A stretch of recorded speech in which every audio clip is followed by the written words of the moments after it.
Siyathemba ukuthi umcimbi kaNala lo wamathole funerals ugcine uyimpumelelo le eMdletshe lapho khona ubufrante khona ngumthandeni SK. uNala phela uye lo onemali eyangempela. Siyathemba ukuthi-ke uhambe kahle umcimbi waba yimpumelelo ngoba lesa stage phela bekudlala kusona yiso lesa stage siba lapha kuyidandi July. Njengoba nazi ukuthi uNala wayekade esupporta kakhulu uMtshengiseni, emthanda kakhulu uMtshengiseni, emxhasile ngomsebenzi wakhe. Kodwa-ke kuthe uKhuzani mayesebenzisana noMtshengiseni-ke uKhuzani ngabe saqhubeka-ke mhlawumbe nokusondelana kakhulu noNala ngoba kwaba nebhidani solid eyenzeka lapho. uKhuzani wagcina naye sencofana-ke benoPotso for kaNgobese. Uma bencofana-ke shuthi-ke kwase kuba negephu-ke lapho wagcina-ke ubaba uNala wamathole funerals eseqhela eduzane nento noKhuzani. Kuzokhumuleka phela uKhuzani akalubhadi kuyidandi July njengoba nazi ukuthi umuntu usuke nesandla esikhulu lapho kusuke kuyena ubaba uNala. So uKhuzani-ke yingakho-ke nimbone lapho and futhi ubaba uNala uncike kakhulu entweni ka-SK and uyaxhasa ey'ntweni ey'ningi ey'faka umculo kamaskandi cause kumnikeza exposure noku-advertise kakhulu igama lakhe uma lifakwa.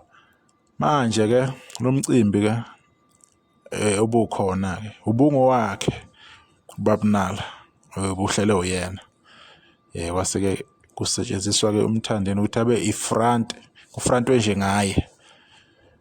Kodwa akasazi ukuthi abantu begcine bekwazile ukufika ngendlela bekumele befike ngayo phela ngoba phela kuningi okwenzakalayo lapha kumaskandi angeke wazi phela kuningi kakhulu. Kuba kuningi ukukhuluma, iba miningi imibono uma ngeyimicimbi yogay.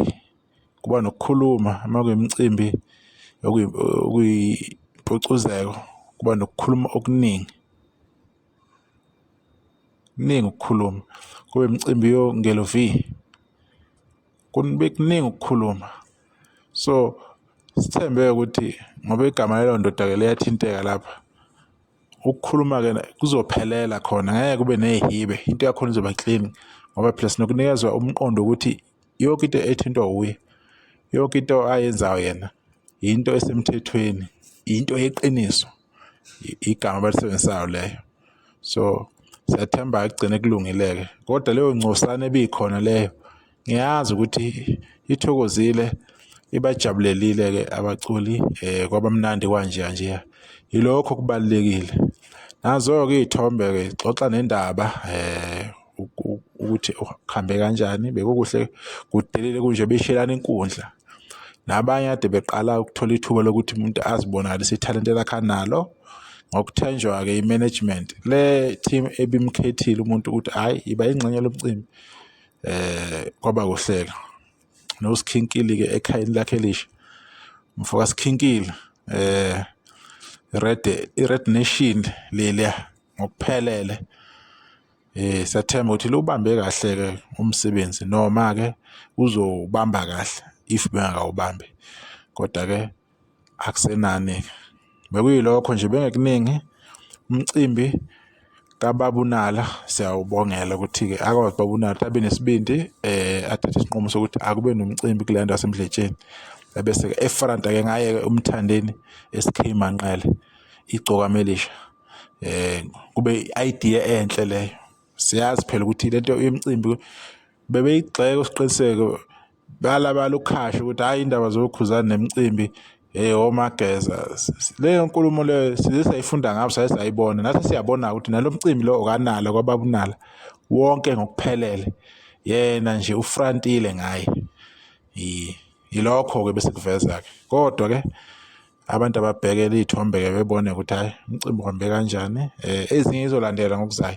Asazi ukuthi abantu kade beyile-ke why bengasinika i-update namavidiyo phela ukuthi kuhambe kanjani. Kodwa-ke siyathemba ukuthi sokuthola isikhathi siqhubeka. Umcimbi kaNala siyawubongela kakhulu, uhambe kahle le eMdletshe.